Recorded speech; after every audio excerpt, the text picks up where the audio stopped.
There we go. Welcome to week 3. Today, of course, in general, I always am happy to go over whatever anybody is having problems with. If you have any questions, let me know. We can pause and go through whatever content you all find most valuable. What I have planned, if there is nothing else to cover, is how to take an asset that you purchased off Gumroad or Booth or whatever that might not be fit to your current base, to go fit it to your base and to weight paint it. And then, pull it back into Unity, use VRC Fury to add a toggle for it, and we're off to the races. For this example, I have a sweatshirt. I made this sweatshirt myself, and I put the Unity package in the Unity Blender discussion. If you'd like to follow along, feel free to follow along with this asset, or whatever asset of your choice, or just watch, whatever floats your boat. For the sake of allowing people to follow along if they choose to, I have this asset in the Unity package, as well as I'm going to be using Clara that we've used over the previous 2 classes here. So I have the Clara project pulled up in Unity and in Blender, as we discussed with the importing of FBXs. And I have the Unity package that I've given you downloaded and ready to go. I should also mention that we'll be using the Sense weight painting tool. I think I also put a link to that in chat a while back. If not, I can go do that. Highly recommend it. Very good tool. I don't know what I would do without it. Well, I do. I used to weight paint without it, and it was much worse. I was much worse off for it. I actually don't think I put it in chat. Wow. Well, let's fix that.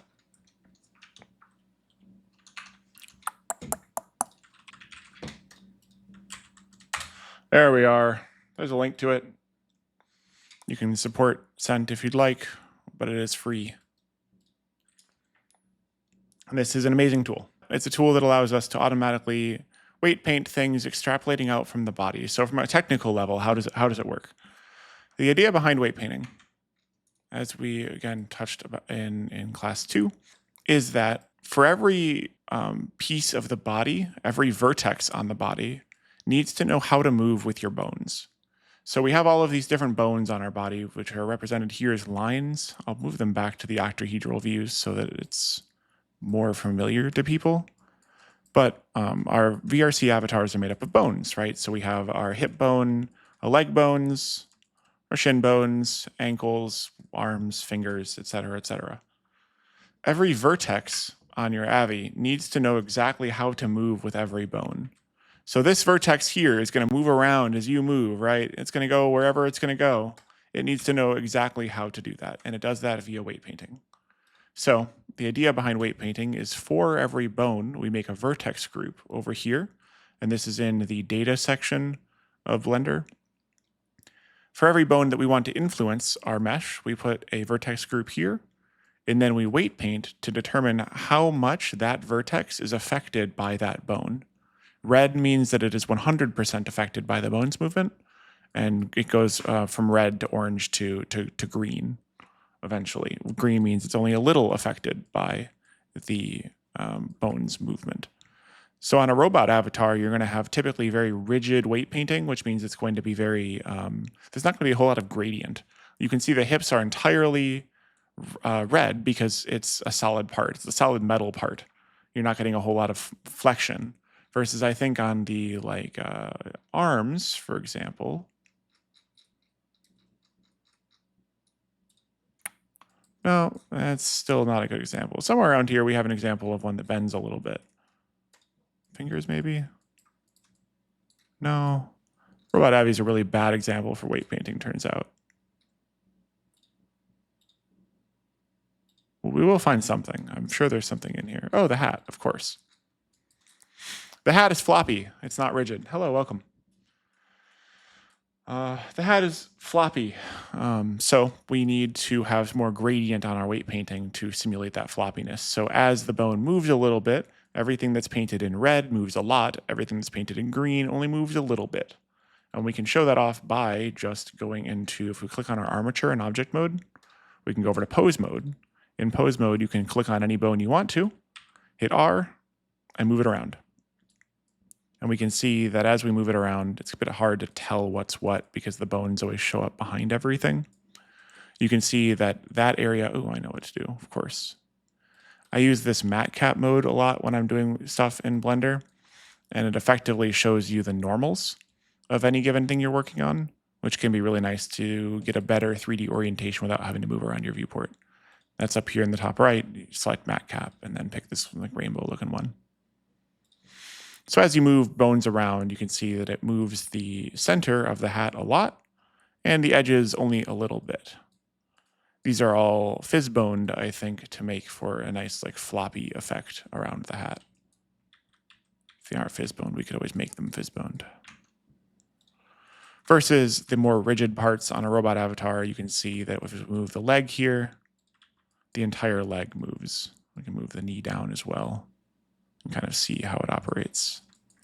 To reset posing that you've done, the easiest way I've found to do it is to hit A and then Alt-R. A selects every bone, Alt-R resets the rotation transform. And I'm also typically not moving bones around with G to move them. I'm only ever using R because that's all we ever use them in VRC for the most part. I love working from first principles. I think it's really important. I think a lot of times, and myself included, we get into this because we want to mess with our Avi, right? We purchased an Avi or we've got one for free and we like, oh, we found an outfit, or we want to change a little like color thing, or you want to change just a little bit about the model's mesh, and you go from there. And like, that's obviously fine because that's how we get passionate about the topic, but it's not a good way to learn because you kind of go top down. You start with the problem, then find the solution. So things like understanding what weight painting is at its core, and how to work with Blender, I think at a core fundamental level really does eventually improve your workflow, even if it takes some time to learn and understand.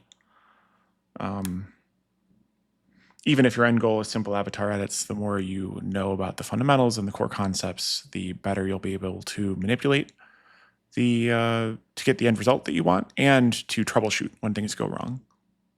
For example, it's not uncommon for weight painting to have all sorts of weird problems with clipping into your mesh. That's something we'll discuss today about ways we can avoid that. But understanding how weight painting operates and manually going through and weight painting things can give us a better understanding of what's going on. To give an example of manually weight painting, I think that would be relevant here. I could, for example, I don't know, make more of, the hat's a bad example. I'm going to take it and make more of the arm move when I move the shoulder joint here. It's not really a good example, but it will at least show the workflow.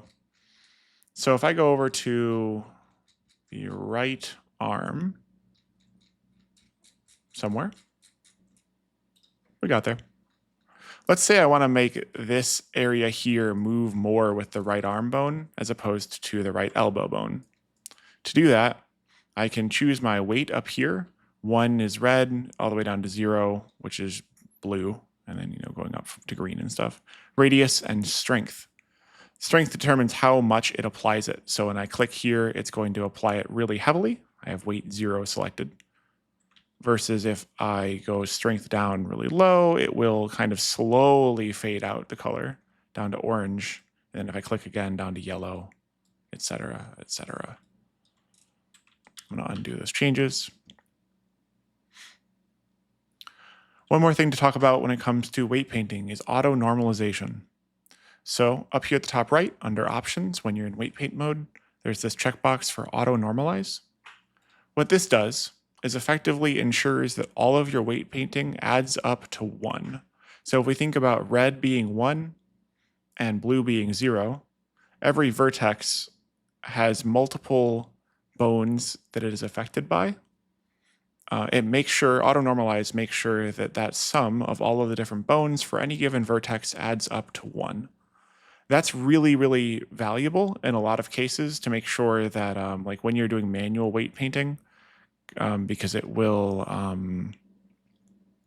prevent any vertices from being completely unaffected as you paint. It's just very beneficial. If we ever go over making assets from scratch, I will share that workflow more in detail. But effectively, if we want to make more of the arm move with the arm bone like I promised, we're going to go up to weight 1. We're going to pick strength like halfway, and we're going to start painting.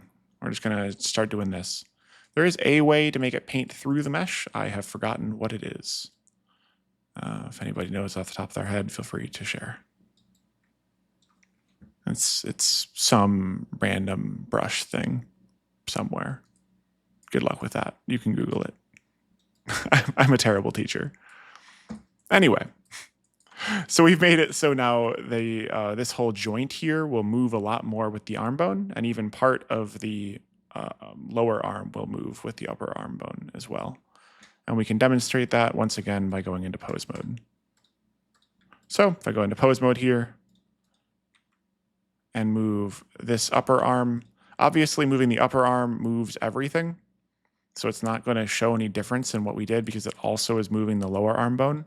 But if I move just the lower arm bone, we can see now how the joint doesn't move with the lower arm anymore like it used to, and instead moves almost exclusively with the upper arm, with it just moving just a little bit with the lower arm because we only painted it up to orange, which is like 0.8 or something like that. Another thing worth noting is I have symmetry mode on in pose mode, which is this button up here at the top right. This makes it so that when you pose one side, it poses the other side automatically as well. And I'm going to go ahead and do the same thing I did earlier with resetting, hitting A and then Alt-R. And I don't want to keep any of those changes. So this is another good thing that's important to go over for newbies to Blender. There's the Save Incremental button. The Save Incremental button is magic. Basically, it takes your whatever name you have for your file and adds one number to the end. So if I have Clara class 3 and I hit Save Incremental, it makes, well, I had 2. Now it makes Clara class 3. I spam the crap out of this button. That way, if anything goes wrong, I don't have to worry about undoing all of the things I did. I can just go back to a previous number. On the topic of undoing a tangent to the tangent, Blender by default has a relatively low number of undo steps, and you're going to hit that limit really quickly, and you're going to be frustrated because you wanted to undo farther and you can't. Luckily, you can just change that.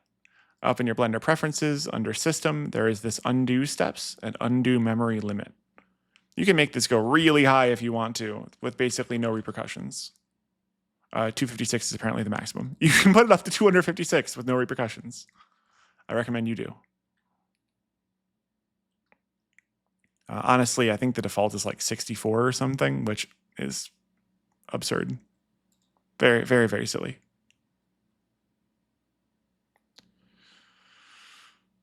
Now, I'm going to go ahead and revert back to the previous version so that I can undo those weight painting changes, just because that was a silly change. So I'm going to go back to Clara 2, and bam, just like that, all my changes are undone. Now, I would love to go over adding the sweatshirt to the base. The sweatshirt that I'm going to be adding to this avatar is in chat, in the Unity Blender discussion chat. I made a Unity package file that you can download. And the Clara avatar is linked up above somewhere. All right, so firstly, I'm going to download the Unity package. Now, this is a Unity package. This is a very common way that creators will package all of their stuff up. Sometimes they use a zip file, but it's typically a Unity package.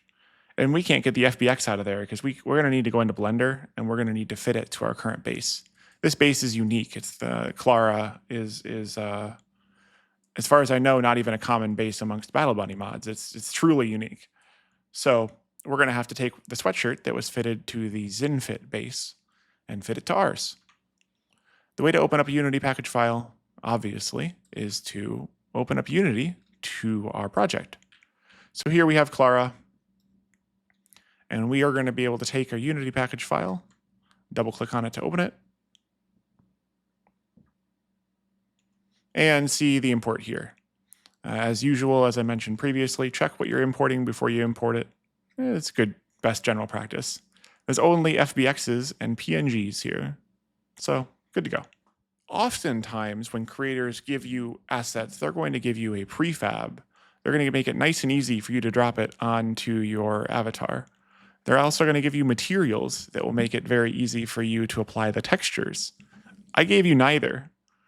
I can give you a version with both later, but for the sake of class, I figured I would go with the kind of the lazy creator methodology. There will be creators that will just give you the FBX and the images, and that's it. And you paid like $10 for this asset. They didn't tell you they weren't going to give you the prefab and the materials, and you have to go figure it out yourself. Tough luck. First off, give them that feedback that you want them to have materials. But for whatever reason, you have to go work with what you have. So I can drag this FBX. Oh, wow. Tiny sweatshirt. We had this problem earlier. I can drag this FBX on, and I can go move it around. I can try to put it on her. It might look okay. In fact, that looks better than I thought it would. But it's not going to fit perfectly. There's going to be problems, and we aren't going to be able to get it to work unless you make it super baggy and look really strange. So we're going to need to pull this into Blender to get it to fit to our base. Same with the pants, right? Tiny pants, scale them up, same issue. At least these pants have textures on them.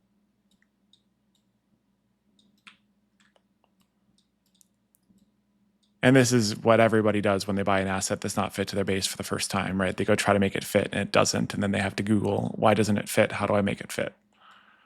Because, we haven't learned yet.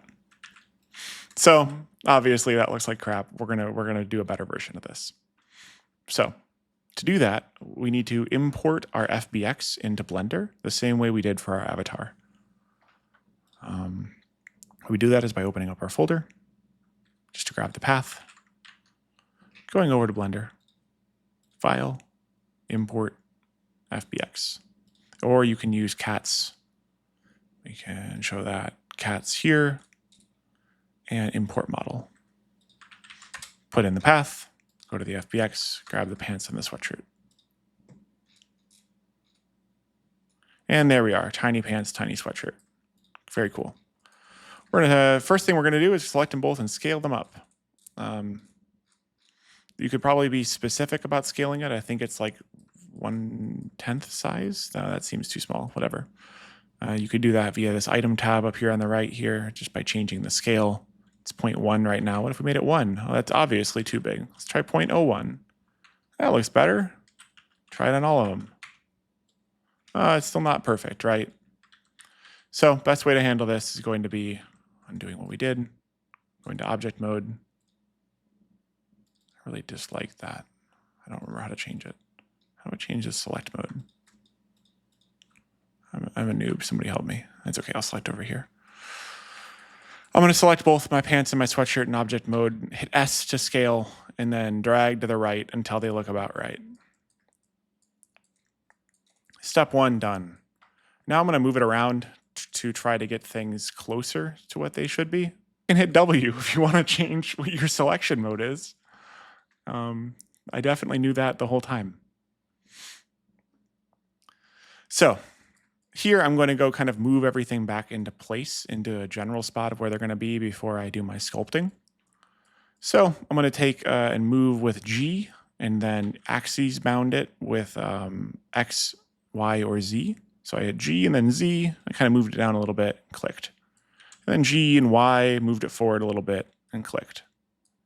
I'm going to take just the sweatpants and kind of move them into place a little better, maybe scale them a little bit. Get everything kind of close for our sculpting. Now, in an effort to do these things one at a time, I'm going to hide the pants and just focus on the sweatshirt. To sculpt the sweatshirt, we go in. I'm also going to turn on symmetry mode over here because our avatar is fully symmetrical, and that's going to save us a lot of time and energy. So the rough idea behind sculpting, one more thing before we start here. I'm going to turn on my wireframe over here under the viewport overlays, wireframe, and then turn my opacity down a whole bunch.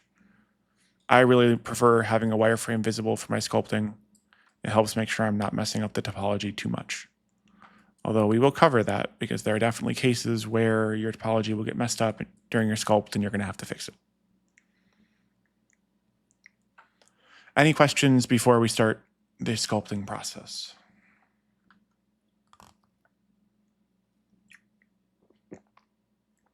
Cool. Okay, so I'm going to start off using the grab tool. This is going to be like your number one, your bread and butter for practically everything you're ever going to do with outfits. The grab tool does what it says it's going to do. It takes a vertex and moves it around. It moves all of the vertexes around it as well, based upon the radius and the strength. Similar thing to what we covered in weight painting, right? Radius makes the circle smaller or bigger. Strength makes it affect it more or less. You can change the radius by tapping F and then moving your mouse to the size that you want. I'm not sure if there's something similar for strength or not. There probably is, knowing Blender. I just don't know what it is. So I'm going to undo the changes I made and start off with the actual sculpt. So the rough idea here is that we're going to need to move things around. Typically having a large radius and a low strength is going to help us move things in a way that doesn't make everything jagged and weird. There's also ways to change the fall off here, which changes effectively the curve of the changes we're applying. So the farther away we get from the center, how does it affect it? Typically the default fall off, which is smooth, is going to be good enough. And I'm going to kind of move things out and around here to match my outfit, or to match my base. If you're trying to make it bigger around the wrist, one way to do it is just kind of grab back and forth until it's large enough.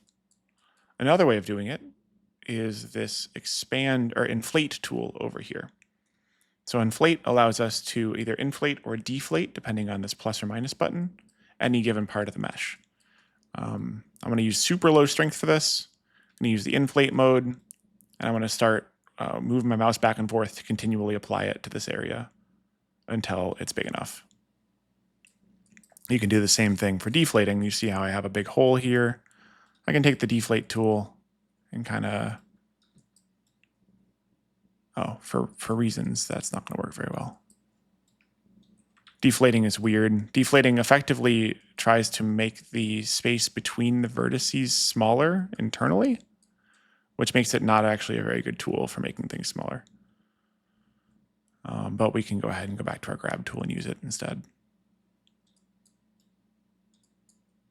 And kind of continue this process, moving everything around until it fits about how we want it to. Same thing with the shoulders over here. Sometimes if you move in too close, you're going to get a lot of weirdness with how you moved your vertices. So I recommend typically having a wider radius or scrolling out farther, which will move more of the mesh at any given time.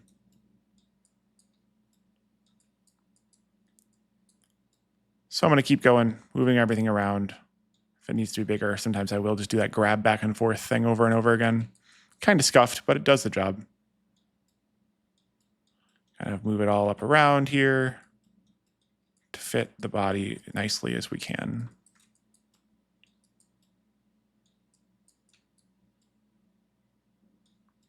Move that in a little bit, move it around over here, etc., etc., etc.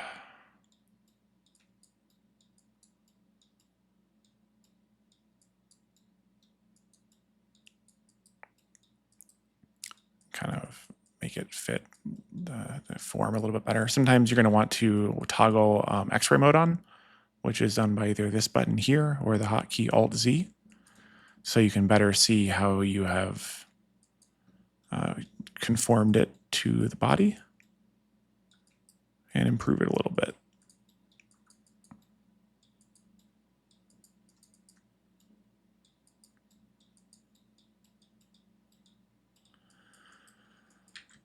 And that's essentially it.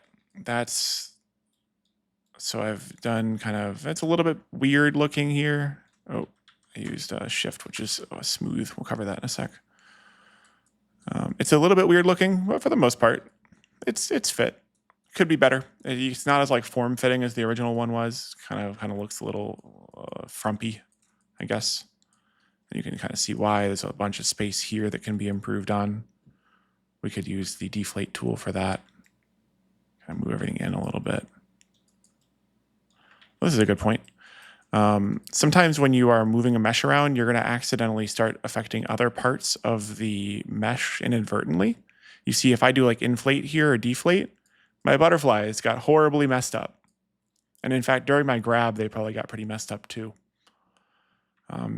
Oftentimes you want to be able to avoid that. Now, luckily, these butterflies are a separate physical object from the rest of the sweatshirt. So they aren't directly connected. There's no one vertex that goes from the butterfly to the sweatshirt.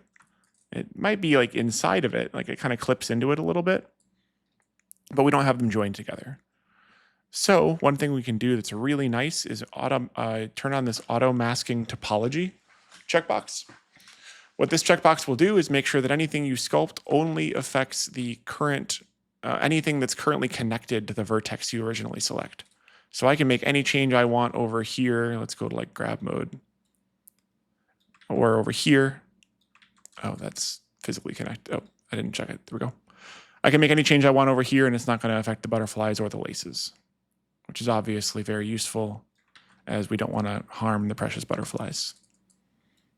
Unfortunately, that also applies. That's another good example. Two things that just happened there. I went to go select part of the butterfly and move it, and we got two very odd effects. The effect on the right was that we grabbed this little stick, this little body of the butterfly. It's not physically connected anywhere else in the butterfly either. That's obviously not great. There are ways to use something called face sets to move the entirety of that object. We can cover that at some point later in the future, but effectively you can make your own mask as to exactly what your sculpt is going to affect and what it isn't going to affect. The other thing that happened, symmetry mode finds the closest vertex on the opposite side of the mesh to the whatever vertex you clicked on. These butterflies and this lace here are not symmetrical. So it found the closest vertex, which happened to be the lace instead of the butterfly body, and moved it instead. Oftentimes you're just going to have to turn off symmetry in those cases and work with things manually.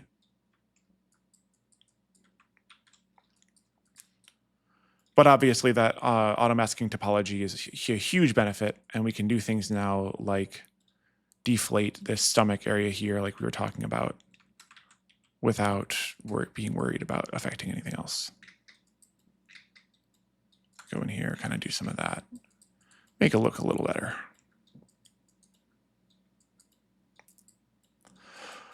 Another thing to discuss on that front, and deflate's often a weird tool for this. There is a better one, I think maybe.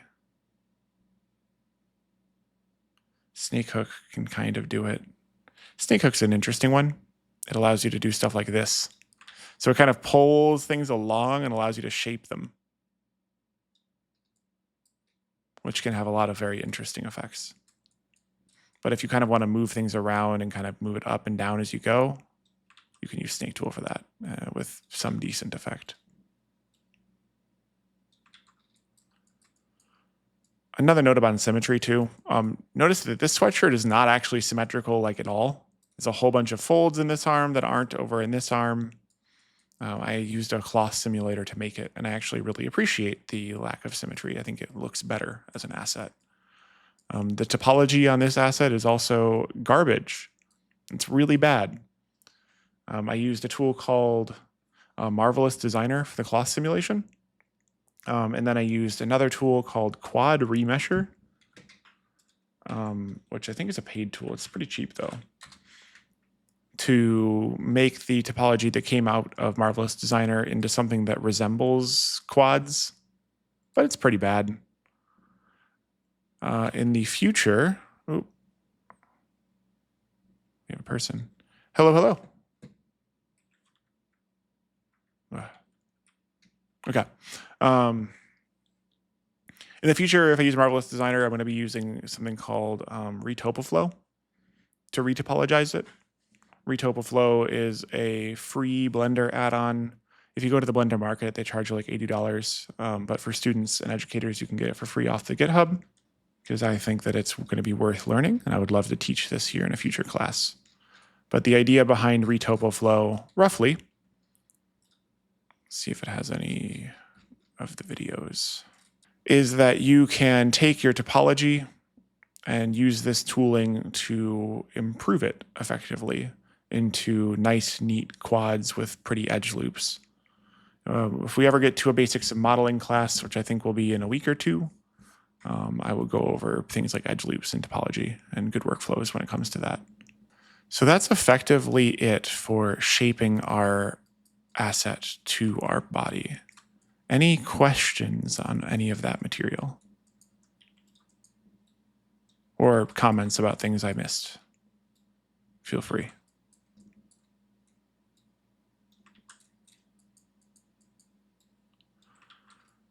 Cool, dope. Since I made this hair longer, this hair now kind of conflicts with our sweatshirt.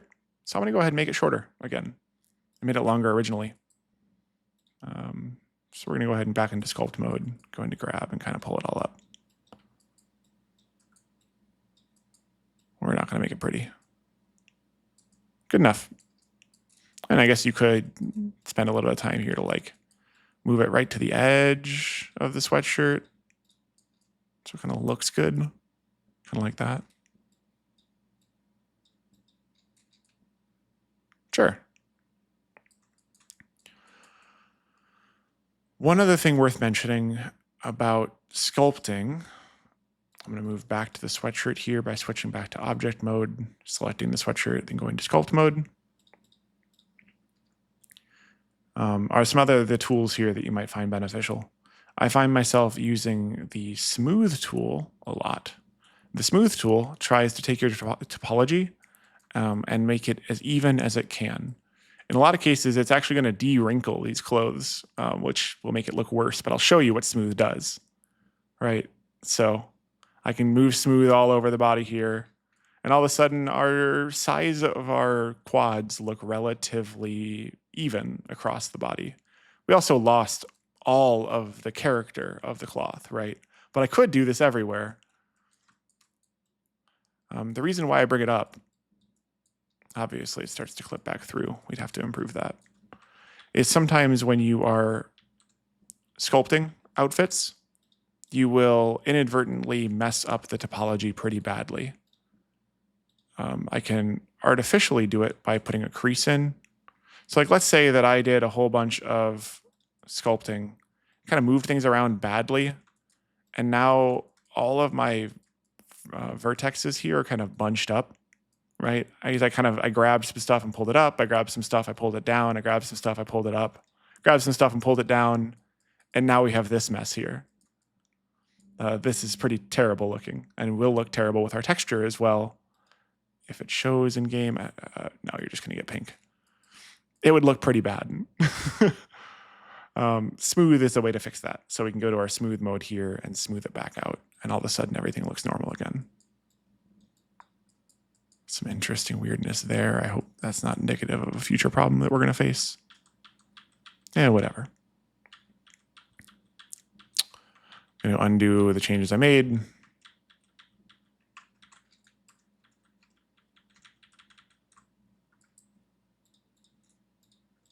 Go back to solid mode. And we can rinse and repeat if we would like. Also, I noticed that this sleeve is not as far down as this sleeve is. Could you go make that change by undoing symmetry and doing the same thing we did before, right? Grab mode and can move everything down.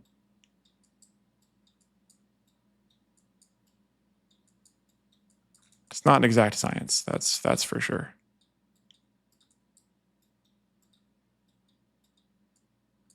Good enough. Dope. And we can do the same thing for the pants if we want to. So I can deselect the sweatshirt, select the pants, and kind of go do the same thing. I'm going to breeze through this real quick. Hopefully. And then we'll move on to weight painting.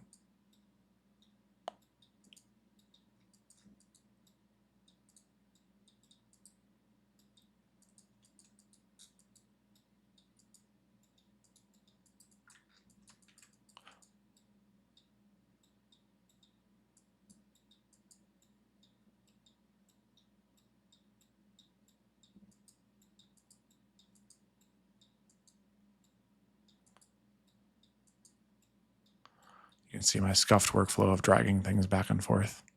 It really does work. It's just a little bit weird.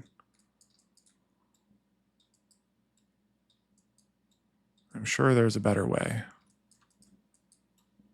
These are also just very thick here down at the bottom, which is going to make these pants a little bit more difficult.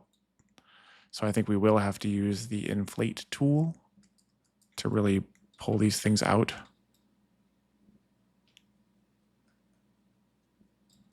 We're going to have to use the smoothing tool too, because as you can see, we have made quite the crease. Do the same thing down here. Really balloon those out. It's not going to look perfect. That's okay. You could spend a lot more time on this and make something that looks perfect, but for the sake of class, I'm just going to make something that is good enough and roll with it.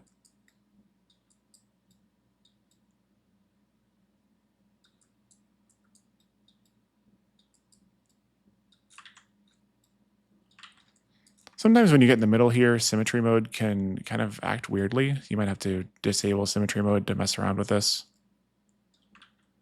I think that there's also a way. Let me go double check if I know what I'm doing here. To go based on distance by vertex. But I don't remember how to do that.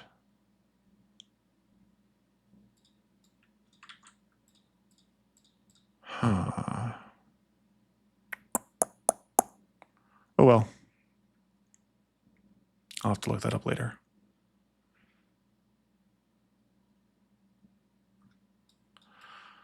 Anyway, get that close enough here.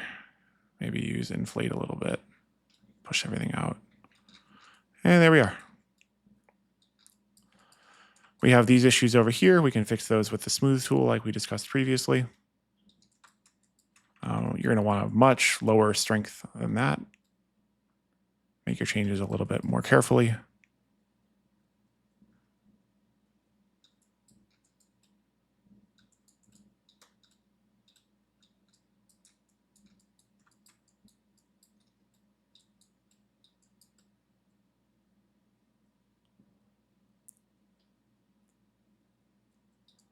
And it's not perfect, but it's coming together. I'm sure I could put in a bunch more effort and this would look pretty dang good. But we're teaching a class here, so I'm going to keep it brief. Make it so it doesn't clip at the base level as much as I can and go from there.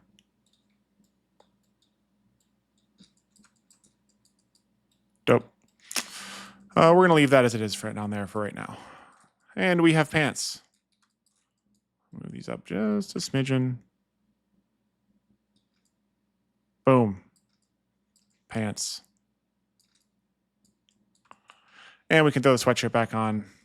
And everything clips again. So we should take the sweatshirt. There's some interesting things you can do with shape keys here. If you want the sweatshirt to be form-fitting when the pants are off and then kind of fit over the pants, you can do some special stuff with this. I'm going to do it just because it's fun. If you have any questions, feel free. We can talk about this at some point in the future. But the rough idea of a shape key is that you can modify the mesh based upon a certain set of parameters and then kind of slide that thing on and off. It's how Visemes work for your facial expressions and blinking and all that sort of stuff. So I'm going to call this like shape key like with pants. And then I'm going to sculpt it. Am I not on the sweatshirt? I wasn't on the sweatshirt. Let's try it again. With pants. Set the value to 1. And go sculpt. Using the grab tool and our symmetry like we have previously discussed, pull it out to be over the pants.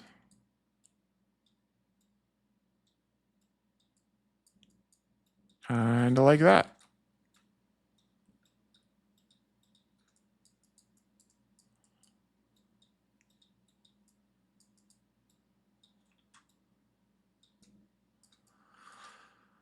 There we go.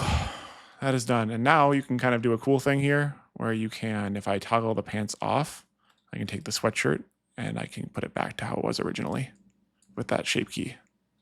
So in Unity, using animations, I could make it so that it dynamically knows when you don't have pants on, when you have the sweatshirt on, and toggles the shape key to like better fit the body. Lots of cool stuff you can do there. So we have pants, we have a sweatshirt. We need to get this back into Unity. But first, any questions on that whole process? I know we're going 30 miles an hour.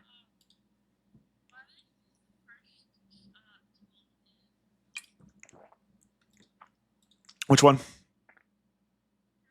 Draw? What does it do? Sure.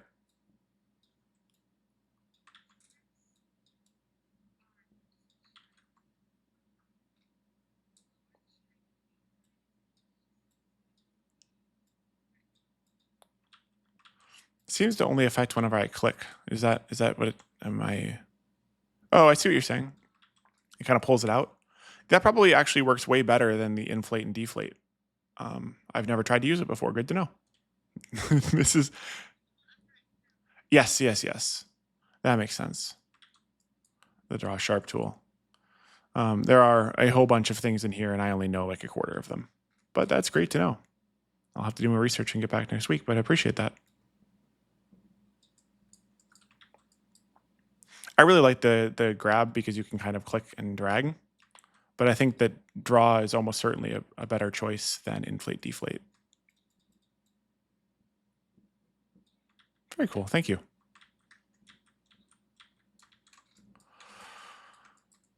Cool. That's another reason to teach classes like this and to have everybody in the same room is because, well, there's so much to know, and I only know a fraction of it. I'm no expert. Alrighty, cool. So we have our sweatshirt and our sweatpants fitted. We need to get them into Unity and get everything set up. Oh, we need to weight paint. Oh my gosh, I almost skipped a step. I'm butting up against the edge of the class time, and as usual, thought I could get through more content than I could. Weight painting. We've already discussed the basics of weight painting, what it is, why we do it. What we have not discussed is Sense Robust Weight Painting Tool, or Sense Robust Weight Transfer, whatever you want to call it. I put a link to that in chat. It's a Blender plugin.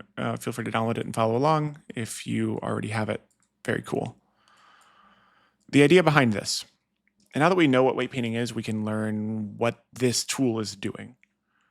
The rough idea is that our body underneath the clothing has its own weights for how it moves the chest, how it moves the legs, how it moves the arms. Ultimately, our clothing should move very similarly to how our body moves. I also like how we have this going on up here. Our clothing should follow the body's movements. So what robust weight painting does is it effectively extrapolates outwards from the vertices of the body and attempts to fit them as best it can to the clothing. So it'll kind of take this plane here or this vertex here, whichever mode you have selected.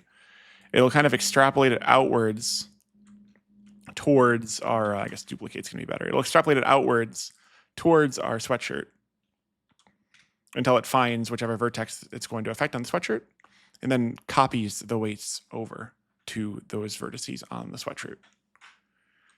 Sense Robust Weight Transfer in particular does a whole bunch of other magic as well. Things like infilling and weight estimation and smoothing. There's a whole bunch of stuff that goes on under the hood. They explain it really well on their Jinxie if you are interested. Undo that change. Good enough. How to actually use the tool. There's a couple of nuances that are all going to have to be worked through. One thing is that it copies vertexes from anywhere on the mesh you've selected. So I need to go look at this body mesh and make sure that it's not going to include things that I don't want copied onto the sweatshirt. For the most part, it's fine, except for the hat. The hat shouldn't be copied. It's not going to be anyway because it's really far away from the sweatshirt. But I'm going to go ahead just in case and move the hat off to its own separate object anyway. Doing that by hitting L to select everything linked to the vertex I clicked on. P to separate by selection. And now we have our hat separate from the body. Somebody gave me the advice in a previous class that I should be using a plugin in Blender that shows which buttons I'm pressing. I forgot to do that for this class, but I will go ahead and make sure I do it for next one. Now, to actually use this robust weight transfer, the first thing we need to do is select our source mesh. This source mesh is our body. It's whatever we're pulling the weights from. Then we need to make sure that we have selected whatever thing we want to weight paint. Most of these default values are going to be good here. I like to turn on smoothing at 4 and 0.1. As these values are arbitrary, I've just found that they work decently well.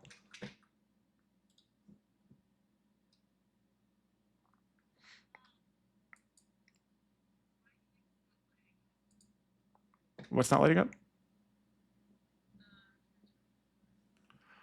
Okay, that might happen if you don't have your sweatshirt selected. Perfect. Yep, no problem. So with all of that done, we can hit this transfer weights button. There's a whole bunch of other options we can ignore for now. Ideally, it will tell you down here, weights transferred from body to sweatshirt. And we can go double check our work, either by just checking the weight paints or just posing. I'm just going to try posing. We're just going to take our, okay. We see problems. Nothing is moving. Oh no. Oh gosh, what happened? Well, I know. So every mesh that moves with your armature has a modifier on it in Blender called this armature modifier. This is what actually tells the mesh to go do something with its vertices based upon your bones. Without it, nothing moves. And everything else on our Avi already has this armature applied to it, but our sweatshirt. We have to go fix that. So we can go add our modifier here. We're doing this all in this wrench tab here, which is modifiers. Add the armature and select the one armature we have in our scene under this object here. We should also parent it underneath this armature because right now it's kind of alongside it. It's a sibling. The easiest way to do that, or at least the way I know how to do it, is to click and drag over to the armature, holding Shift and Alt, which puts it underneath. We're going to do the same thing for the pants. And add the armature to the pants as well. Boom. And now we can try posing, see what happens. Whoa, that almost works, except for it really doesn't. That's very interesting. It tried its best.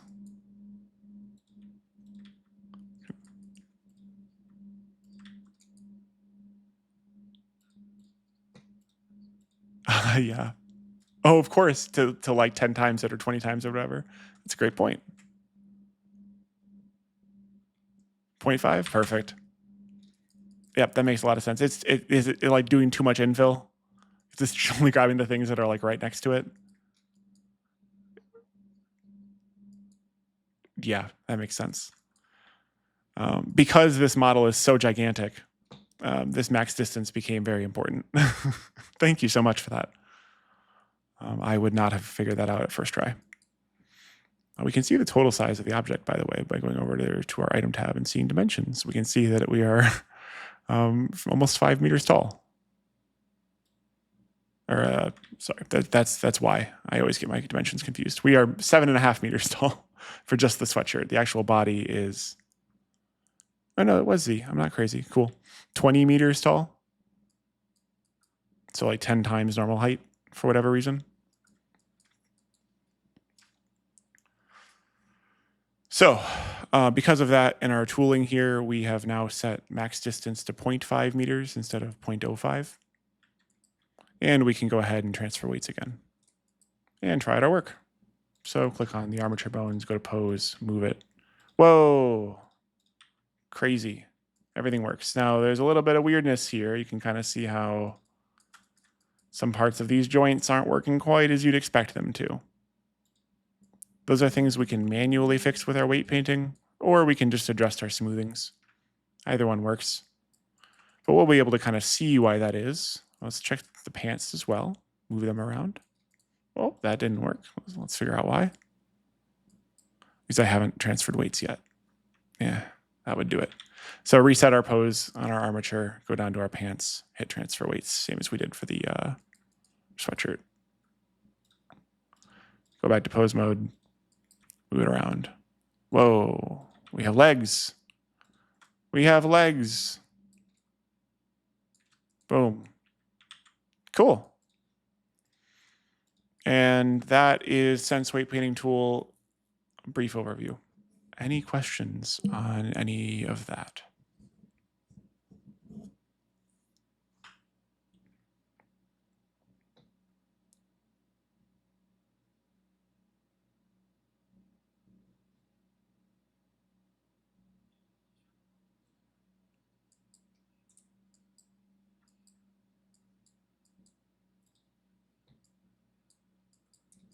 Yes, that's this max distance right here. It's set by default to 0.05 meters. Because the model is so large, we have to increase that distance. The way it's working under the hood is it's kind of extrapolating vertices out from the body by that far away. And if it doesn't find a vertex on the sweatshirt in that distance, it gives up. So at 0.05, at 5 centimeters, there's tons of place over the sweatshirt that it extrapolates out a point from the body, can't find anything within within 5 centimeters, and gives up. And then infills it later, which is part of the robustness of this tool. But it worked against us in this case. So increasing max distance to 0.5 should do it for you. No problem. Plenty of other things to mess around with here and to go learn exactly what they do. Max normal distances, max normal difference is another similar one, where instead of figuring out how far away it is from the base mesh, it's figuring out the normals, so what direction it faces from that mesh.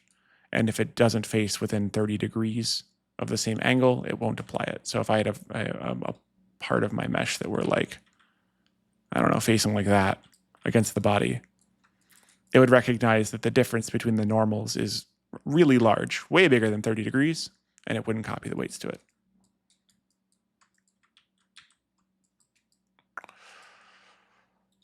But yeah, that is weight painting. We can go now look at the weight paints it applied. We noticed that we had some weirdness around the elbow, right? So we can go ahead and go take a look at our right arm. We can see that it's not very smooth. This sweatshirt is pretty low poly, and because of bad topology, does not have a whole lot of topology on joints like it should. Ideally, you would see more topology around an elbow, and we don't. The reason why we want more topology around an elbow is so we can get smoother weight painting, because right now you can see it's very rough. We can partially fix this by smoothing. Part of it's just it being a bad asset, I'll be honest. Like, it's fine, it will work, and it will look fine, but it could be better, right? And if we had made this with good topology and had good edge flow, we could just split a line here and add more vertices right on the joint and have a better time with our weight painting. For now, though, we could go smooth this either manually or automatically. Automatically smoothing it would just look like this weights up here, smooth. And then you can see it smoothed it a little bit, but we can also go down to the properties down here in the bottom left and mess with them a lot. So we can go like, 10 and 0.1. And we can see that it did nothing. Very weird that it selected a different vertex group when I went to go do that. That's a little strange. Not sure why I would have done that. When I went to go change the options down here, it selects a different vertex group. Huh. Weird.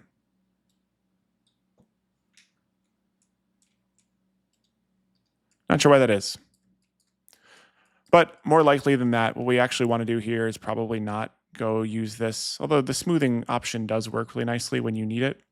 But we can just go manually change it by like going down to like half weight and low strength and kind of just painting. If we have auto normalize on up here at the top right, that will do us well when we go do this. And interesting. It's just not applying that. Why would that be?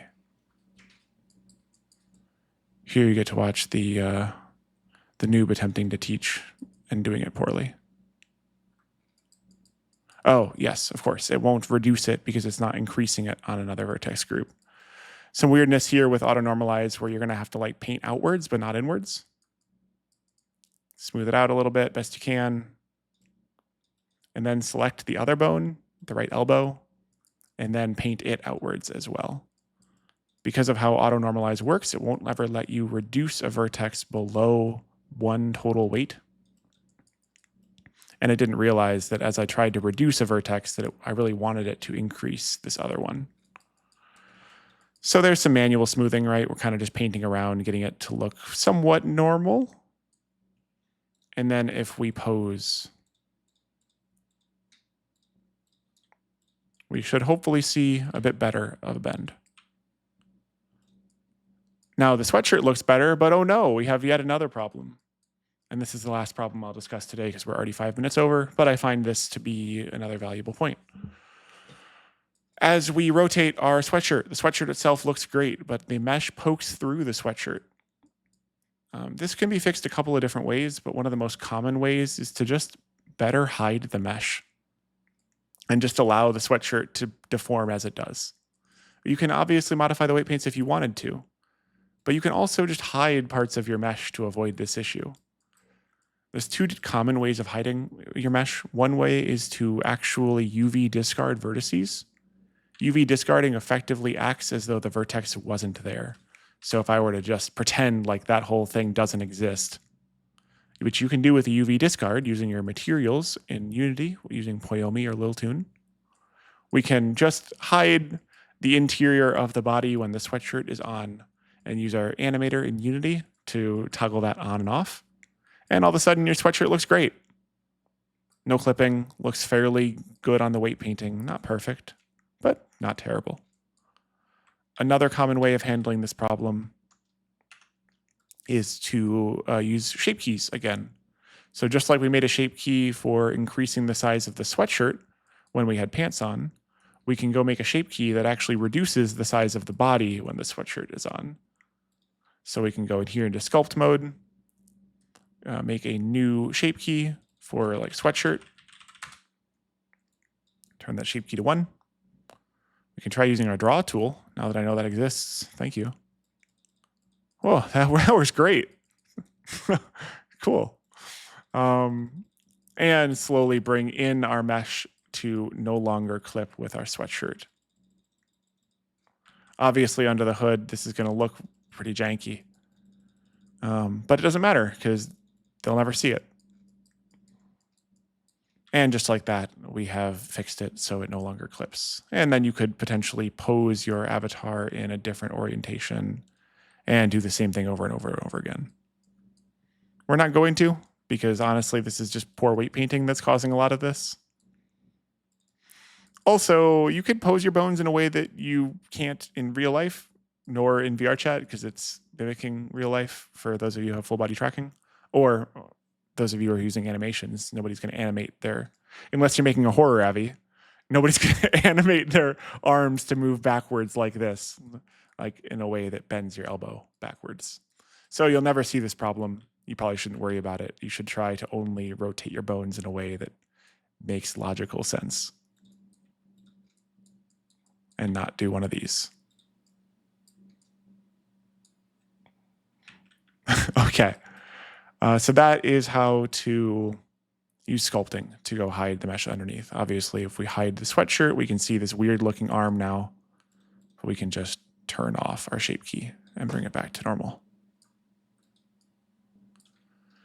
So that's it. That is basics of sculpting clothing onto your Avi. and basics of weight painting using sensor bus weight transfer, as well as some manual techniques in order to be able to take anything off Gumroad or Booth made for a different base and make it work for you.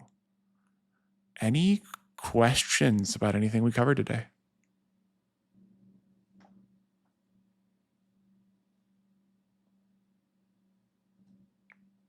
Hey, Leah, love it. Dope.